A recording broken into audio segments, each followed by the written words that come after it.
Well, welcome everyone to week 6 of the Formula G series. I am Zotomo, and I'm joined as always by Calamity. How are you? Hello, I'm doing good. How are you?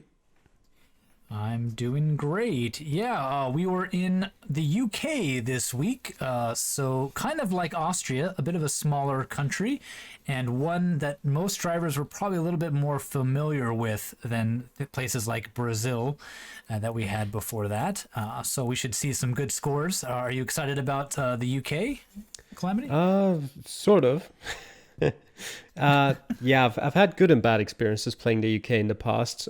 A lot of very rural locations that you could get where you can even walk for 5 minutes, nothing's going to happen. You'll see signs to cities that are more likely towns and villages that are a couple kilometers that way, a couple kilometers that way, unfindable on the map.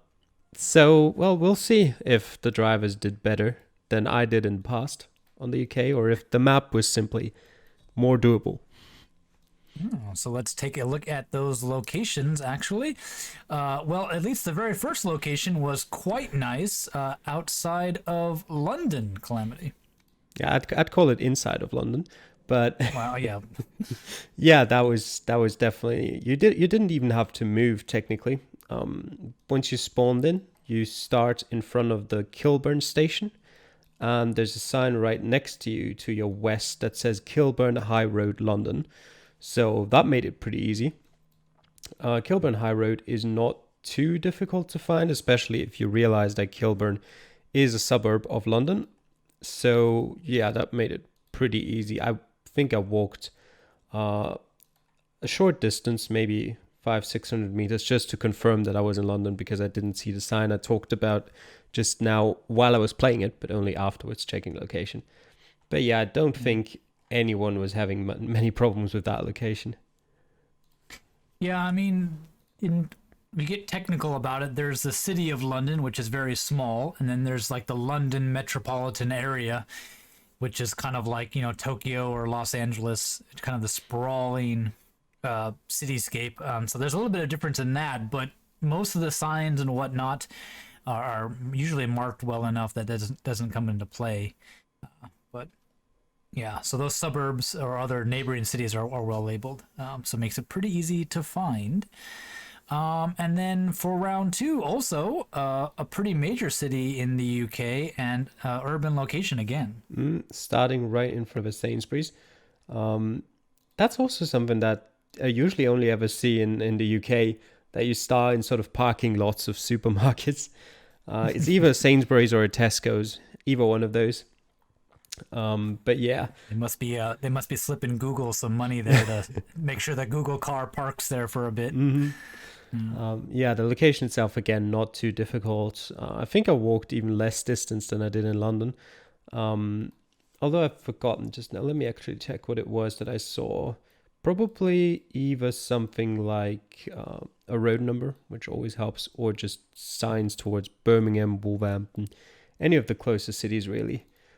There were lots of roundabouts around, and roundabouts in general in the UK usually have signs that point you that give you the road numbers, and the road numbering system in the UK is, at least for the highways and the M highways and the A highways, it's relatively consistent. There's a couple of exceptions that you know you either learn or you're just gonna notice them one time in a round and won't find it. Um, Yeah, yeah. but yeah, the B roads are a bit more iffy. But yeah, other than that, pretty easy round. Yeah, pretty straightforward again. But then round three definitely threw us a bit of a curveball in Northern Ireland Yeah, for that round. quite a lot of people losing a couple points there and pinpointing. Um, Maybe dependent on which way you went, but if you went south, you would eventually end up in the city of Antrim. And in that city, you will also find mentions of, I'm pretty sure I saw either like a Northern Irish flag, or let me actually check, uh, since I can just, go into the location and see what I've found because I've got the path logger installed. I think it was just generally something mentioning a town that clearly sounded Northern Irish. I think it was Ballymena. And if anything that starts with Bally is usually either Irish or Northern Irish, but well, since we're in the UK, that eliminates one of the two options. And yeah, Antrim then was very easy to spot, just zooming into Northern Ireland. The problem here came mostly that from the fact that we started quite a distance away from Antrim, and I usually play Geoguessr games with a shorter time limit. So when I have to play games of 5 minutes, I usually underestimate how far I traveled. So I looked quite a bit closer to Antrim and didn't find the road names I was searching for that were quite a distance away from it. And even if you did find them, it was a pretty long straight road that had a couple of side roads going off that led to like houses, I would assume. And there were quite a lot of people who chose the wrong side road there. Yeah, Northern Ireland can always be a little bit tricky. You're never quite sure if you're in Northern Ireland or like on that same latitude, but on the main island, the British island. And usually what gives it away is you see a town name or some language or a flag or something. But in rural locations, it can be really rough figuring out which side of that little channel you're on. Yeah. In the Formula G2 event, which is non-moving, I got the latitude almost exactly right, but it was in Northern Ireland, not on the main island, and I was like, oh, of course it was. So you can. That's the one nice thing about the UK is it's pretty distinctive from south to north, so you can kind of tell how far up you are by the kind of geology and climate. But east to west is a little bit harder to judge for sure. Yeah, it's probably something I should have more of a look at as well in the future. I've pretty much starting from about Scotland and going north. I can tell apart everything pretty well, but sort of just England, I don't really have much of a clue. Yeah, but then round four, way down to the south, right off the coast. Yep, there. in a little town called Goring by Sea, which I spotted pretty easily. I mean, well, I spotted signs that told us we were in Goring by Sea pretty easily. And then I found a sign. I should probably, in the future, just search for those locations beforehand so that I don't do it here. I don't even remember what the sign said. I think it told me the highway we were near, which was the A259. Yeah, now I remember. That was definitely what it told me. And yeah, as I've said before, road numbers, especially major highways, pretty easy to find. So just look along that and you'll find Goring by Sea relatively easily. Yeah, very nice. And obviously, pretty southern coastal locations that helped a lot as well. And then 5, clearly at the opposite of the island, way up north in Scotland for that one. Yeah, just looking at the starting location, it's very clear that we are very far north. Unfortunately, again, quite a long road, and you could have either gone north or south here. I went north. I've heard that there was some information south still, even if it, maybe looking at a map, it doesn't look all that useful. But yeah, again, just the same thing for me as happened in round 3. I went way further than I thought I had. So I lost a lot of points when pinpointing. I think I, judging my, while pinpointing during the game, I think I went down about 3 kilometers or something to try and see or think that that's somewhere close to where I started, when in actuality I traveled about 10 kilometers or something. Oh, God. Yeah. Yeah. Yeah, there were, again, a lot of people who lost points in pinpointing here. I think only 3 people got a perfect score. Very nice. Yeah, having those locations spread out so much in the UK made it really tricky for this little infographic here for you all. I had to zoom out far enough that I could see the way southern coast of the UK as well as the way northern coast. So yeah, you can't really tell where the locations are too well, but just an effort to try to fit them all in. for you there. But yeah, okay, well then, Calamity, let's get a rundown of the sprint race locations in Milton Keynes. As you had them, some pretty interesting locations, I have to say. Yeah, I mean, as interesting as it gets for the city of Milton Keynes. Yeah, probably. Yeah, it's hard now to really differentiate between them a lot, because in most cases in Milton Keynes, you start somewhere on the main road, you look for the nearest roundabout and look at what it's called and what the roads going off of it are called. And that's pretty much the procedure for every round. So in round one, we started off near Willen Park. It actually might be called, the park might be called Willen Lake Park, I don't know. And we started right in front of a roundabout. So standard procedure, look at what the roundabout's called.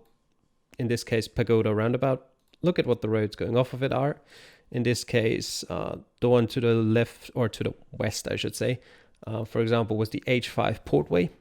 And then you can just look for the Portway, which is the biggest road going west-east through the town, and just place your marker at the right roundabout. And then we continued into round two. Not exactly next to a roundabout, for a change. We started between some, it doesn't look like residential buildings, it looks more like companies. But you walk a bit south, you again just look at what the roads are called.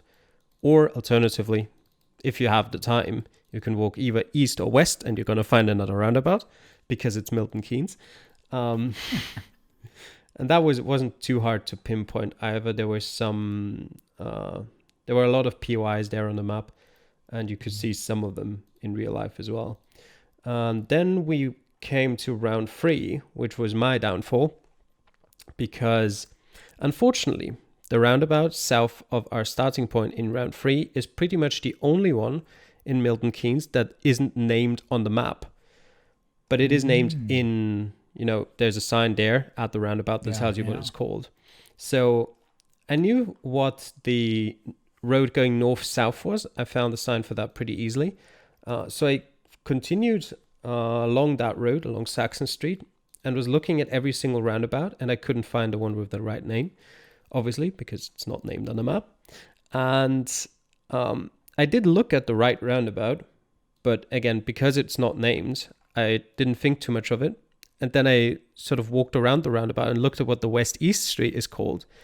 And I realized, I recognized the name, but at that point I had so little time left that I couldn't, make that connection that it's that one all the way down south that wasn't named. Because another thing was that the roundabout, at the north side of that roundabout, there was a sign saying Milton Keynes North is that way.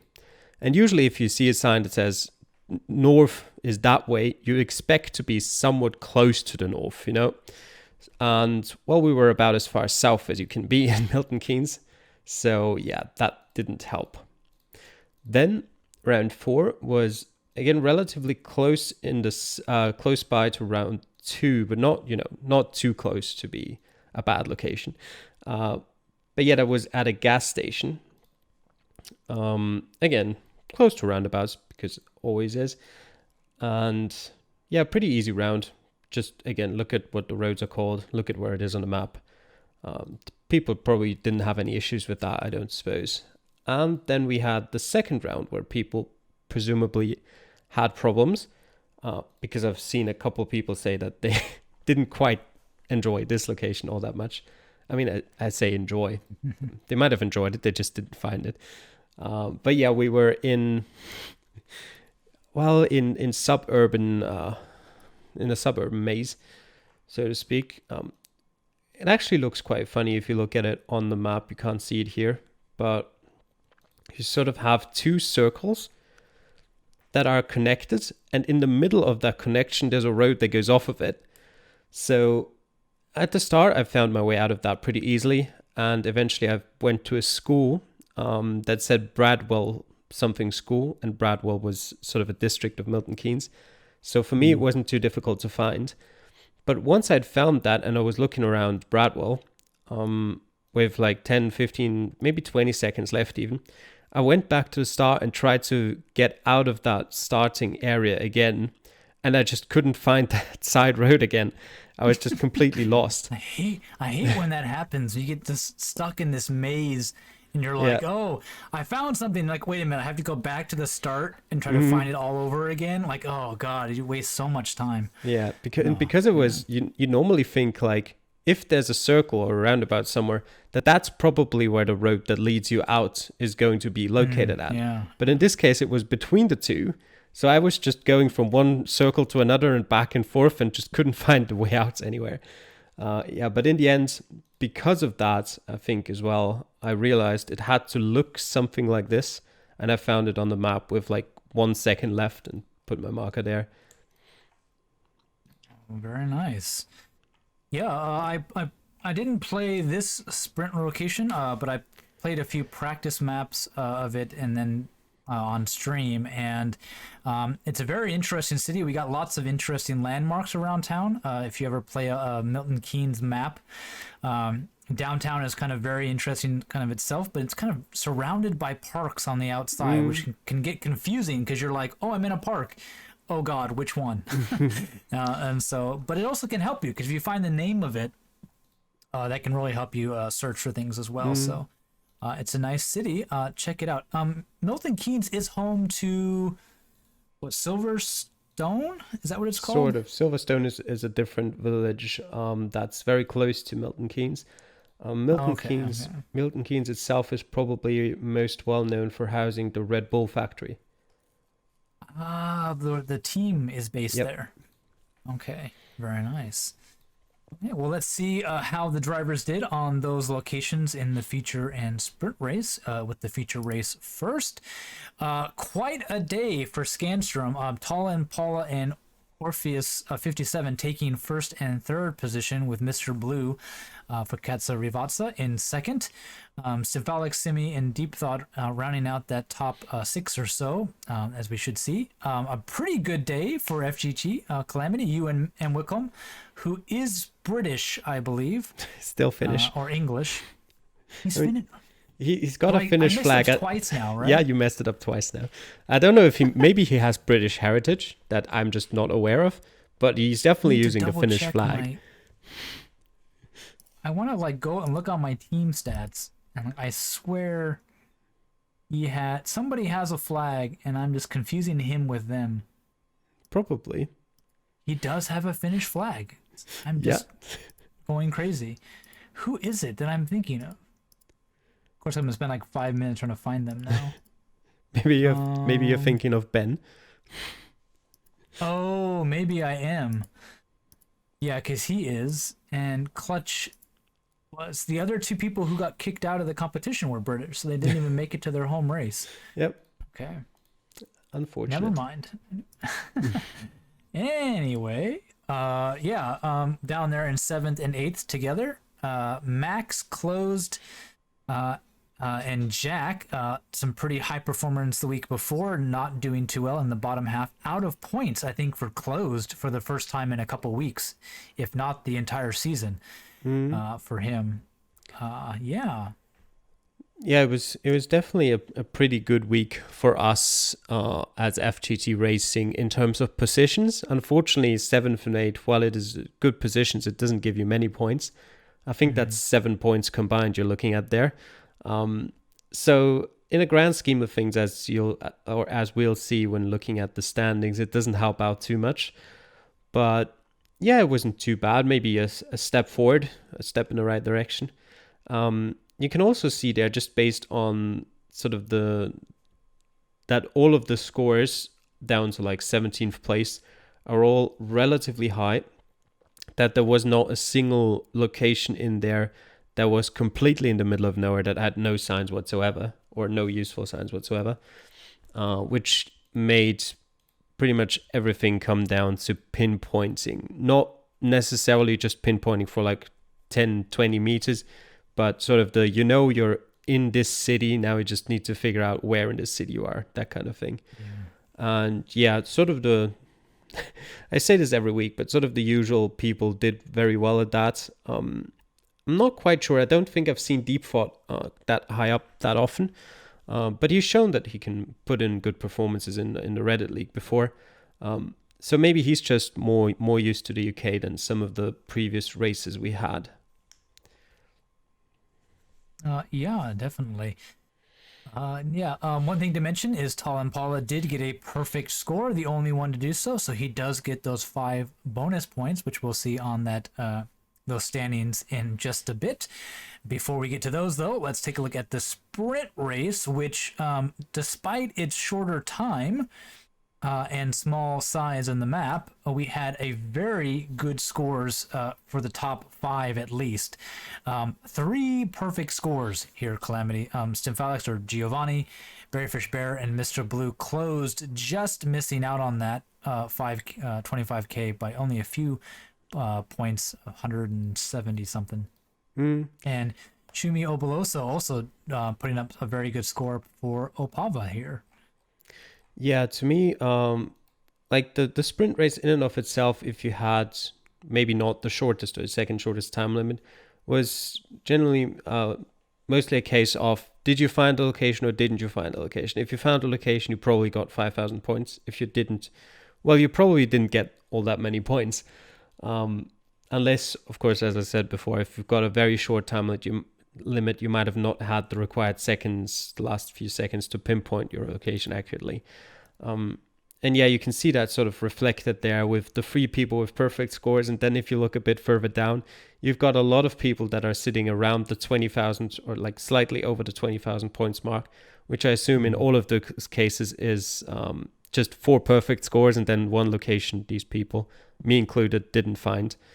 Yeah, Shumi Obolosa definitely, maybe even, I'd sort of have it in my brain that he finished on the podium once. I'm not even sure if that's true or not, but if not, then maybe his best performance so far. Probably someone can look that up. I can't right now.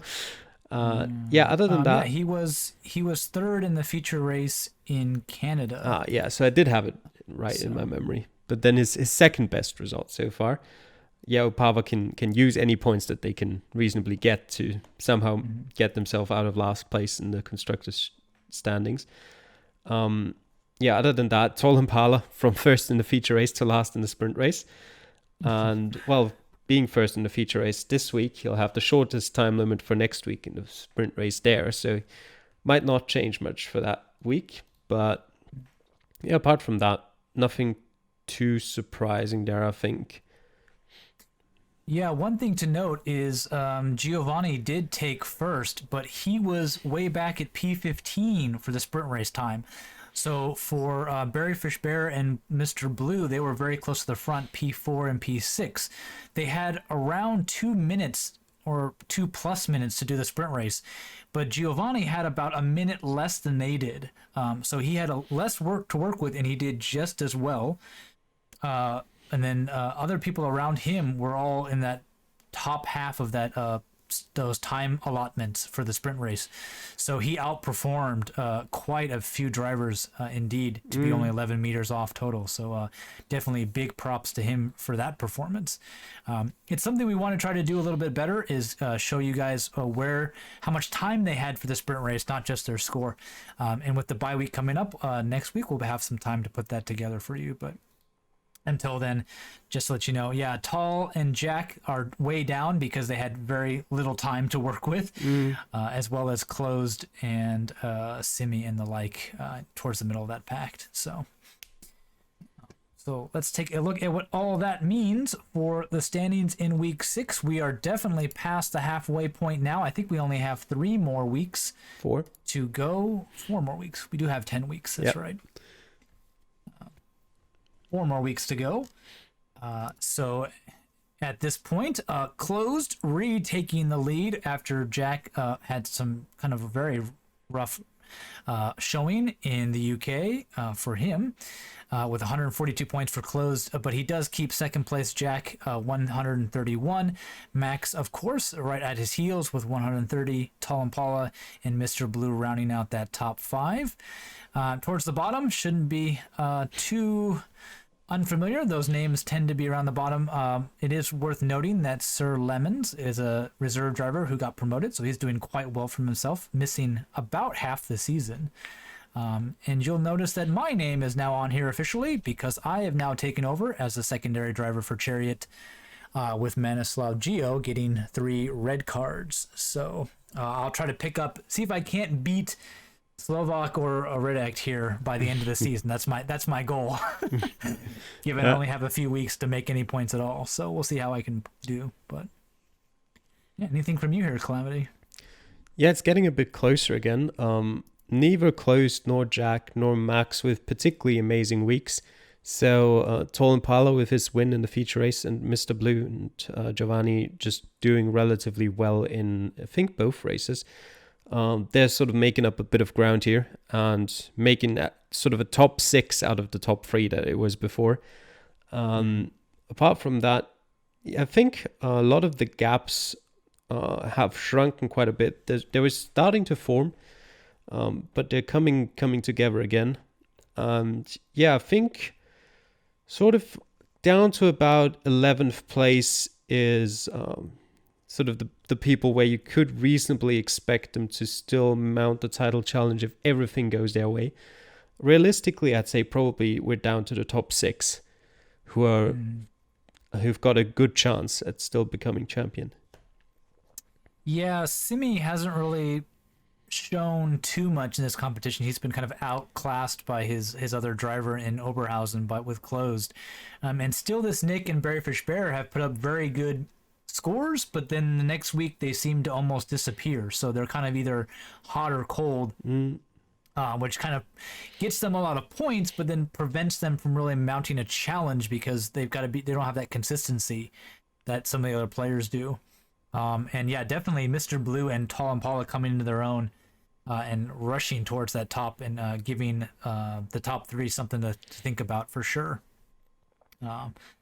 But other than that, yeah, pretty much. And the baseman, you, Deep Thought sitting towards that middle of the table of the rankings.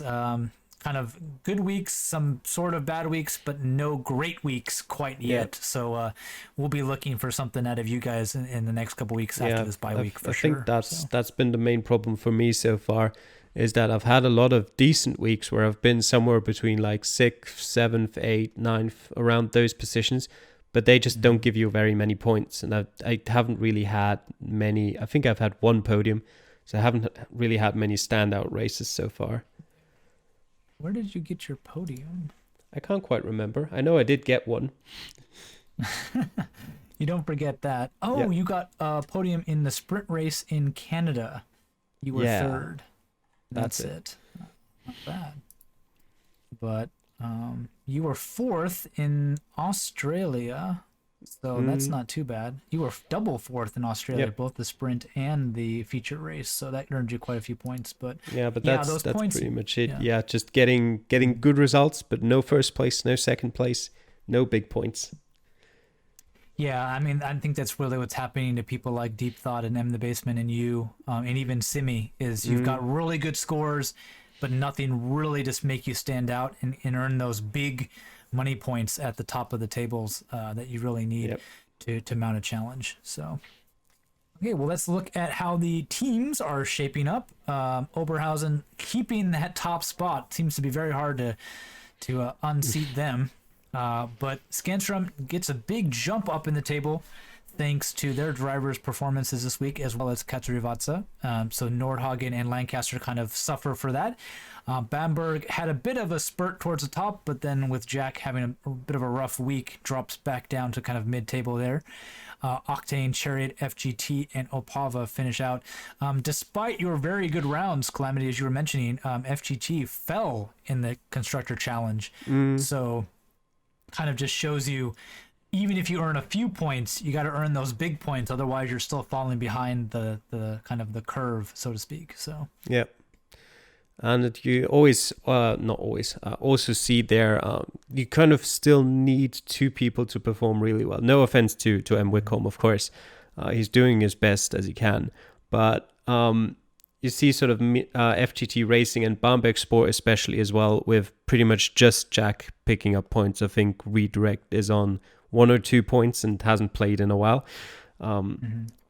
So you need both players to pick up points. Opava as well, with I think Slovak goalie sitting at 2 points.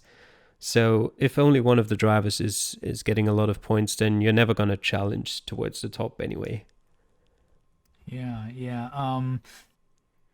Where's Wickham? Yeah, Lancaster. I was about to say Lancaster and where did it go? Nordhagen, who are 4th and 5th, had drivers get replaced, and since then have really kind of almost caught up to the top 3. You could definitely say. So that really shows you what having not necessarily 2 good drivers, but just 2 consistently showing up and performing drivers with people who don't even play really is going to hurt you. So they've definitely had a big boost from some of those drivers coming in from Formula 2 in Wakelok and Sir Lemons that have helped pick up points to kind of boost them up in the table a bit. But yeah, Bamberg, Octane, Chariot, FGT, and Opava pretty much have had basically 1 driver pick up points in a week, if any. And so that's kind of what's been pushing them towards the bottom for this table. So yeah, but I mean, still 4 weeks to go, still lots of points open and up for grabs. So things could definitely change quite a bit. I think we're both still trying to get a feel for how quickly the table can shift week to week, and it's going to be shifting less as we go on. But we can't forget that there is like a couple 100 points up for grabs every week. Yep. So even 200 points or a 50-point gap is not that much at all. So. Well, before we head on out, let's take a brief look at the map we'll be playing in 2 weeks after the bye week. It is Italy, Italia by Mapper, so we're back to a Mapper maps. An average score of 16,537. It's been played just over 3,500 times, with just under 2,000 locations. He actually puts in his description there are 1,925 locations.